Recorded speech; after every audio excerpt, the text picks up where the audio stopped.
Welcome again to Gracious Living Series by Janet Kehinde Ajayi.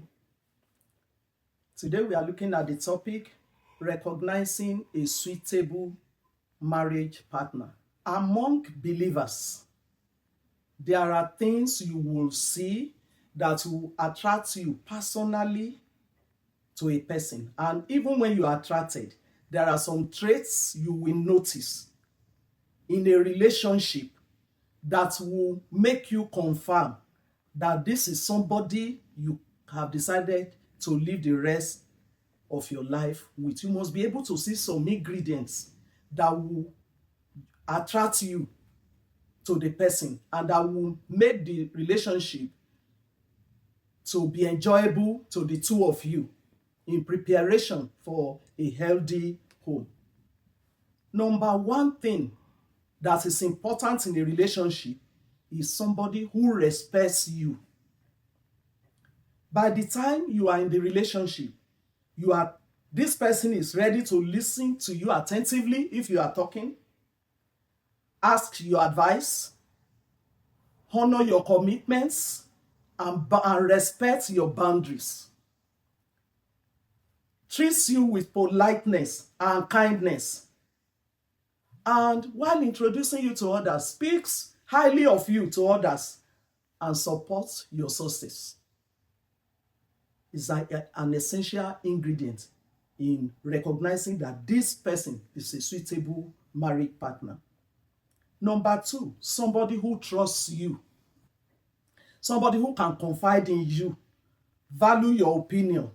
Somebody who is accountable to you, can tell you his movements or her movements, and is consistent with you, not breaking today, joining again tomorrow, saying I'm done today, and blocking your line today.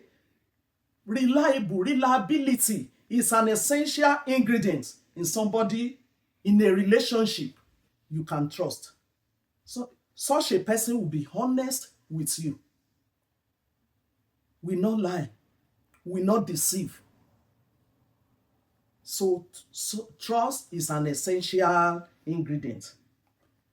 Another ingredient is communication.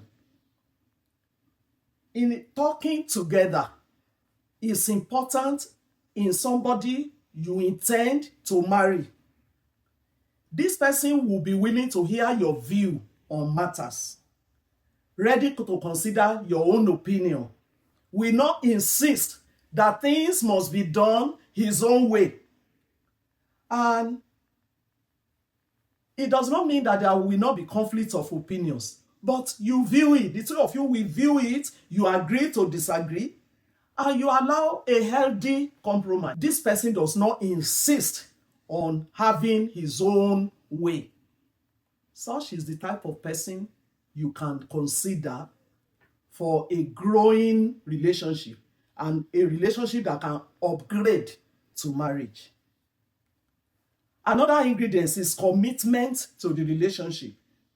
That is, one of the things you must observe is he willing to readily introduce me to his friends and family and pastor? If he hides you from his family members, and if you say, when can we meet your pastor? He says that doesn't allow you into his life, into the life of people that are close to you. Don't stick to that person as a married partner that the relationship can upgrade to marriage. This person will have thoughtful gestures,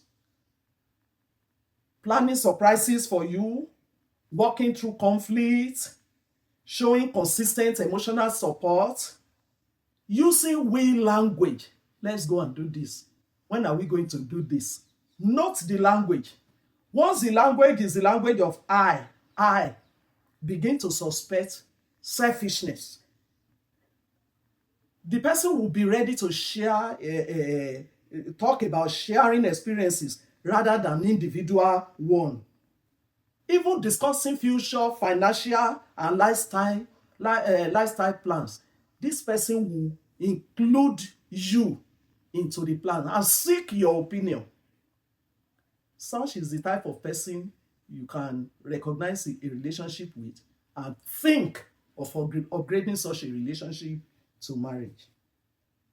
Another ingredient is kindness. Someone who is kind to you. And how does kindness manifest? Kindness manifests in empathy, compassion, selfless giving, somebody who easily forgives, somebody who is humble, somebody who shows gratitude, uses thank you, please, easily. Positive attitude, genuine, friendly, considerate. These are some of the things that this person will manifest, and you will know that this will be a kind person. Deliberately, intentionally doing good and giving compliments. Giving compliments is essential if you are going to continue in the relationship. While introducing you, notice what? Meet my handsome friend, meet my beautiful friend, meet my godly friend. This person is willing to help you, even right from courtship, and is a borrowed car or even an Uber, willing to open the door for you, not rude to others. The way he treats others is important to what he will eventually do for you.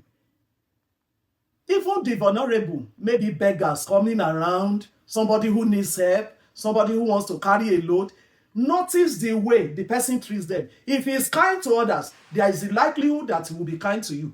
But if he is very rude to others, if she is very rude to others, if she is uncaring to others, please watch it before you walk to the altar. Another trait you can look at in a relationship, so you recognize in a relationship that will grow into marriage, is, are you comfortable with each other's company? Can you be yourself without faking it? If you feel comfortable and at ease with each other, you make effort to talk and spare time for each other. You feel a strong and emotional attraction, sense of mutual desire to build a future. Unspoken understanding, even while it's not speaking, you can understand some things. There is a deep sense of connection and trust. You will feel that in your spirit. You will feel that as you interact. You look forward to your meetings. Can we meet at social place? You look forward to it. Then you can consider upgrading the relationship. Another thing that is important is your friend and your family support. Your family knows you. Your friend knows you. When you introduce this person to them, are they happy for you? Or do they shake their head and say, hey, even when they don't want you to go on, they won't tell you, or they just say, please pray well, oh. Some will just shake their head and say, good luck. Please, if your family members are not interested in listening to your stories, if they don't respect his or her qualities, if they don't trust your judgment this time around and your decisions, please wait.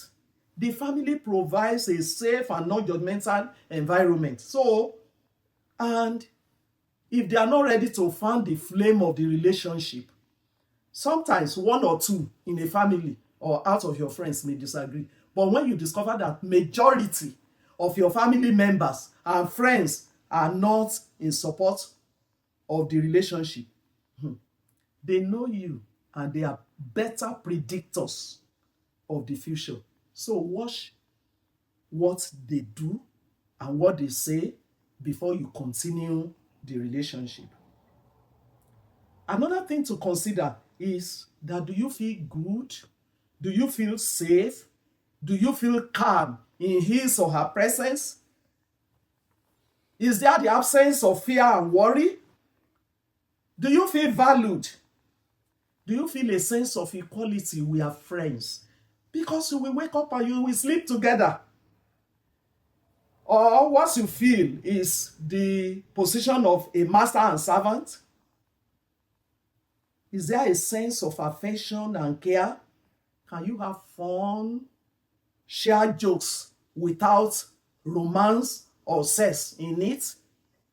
By the time you get these things taught, the answers that come to your heart sincerely is important in recognizing a suitable partner for marriage.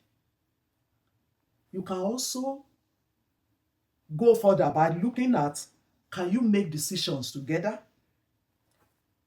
Not self-seeking. Does he or she intentionally dominate conversations so that you are not able to hear your views? Is he interested in your world, in your development, in your career, in what gives you joy? And does he include you in his or her future plans? Does he just ignore your opinions and ignore your needs? Does it make you feel special or valued? These things are important. If you discover things for or against, don't think it will change in marriage. View it very, very well before you say, I do. And also, finally, does he support your goals and aspirations without feeling jealous or suspicious? Does she or he ask you to take permission? He's angry about any of your movement that he does not know for now. It's an indication of further problem in marriage. Is he or she over controlling you?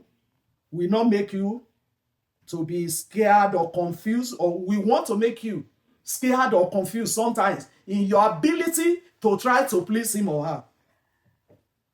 To the extent that you may even lose your identity completely. Since the time you met him or her, you become engulfed, that you lose your personal identity. View it very, very well.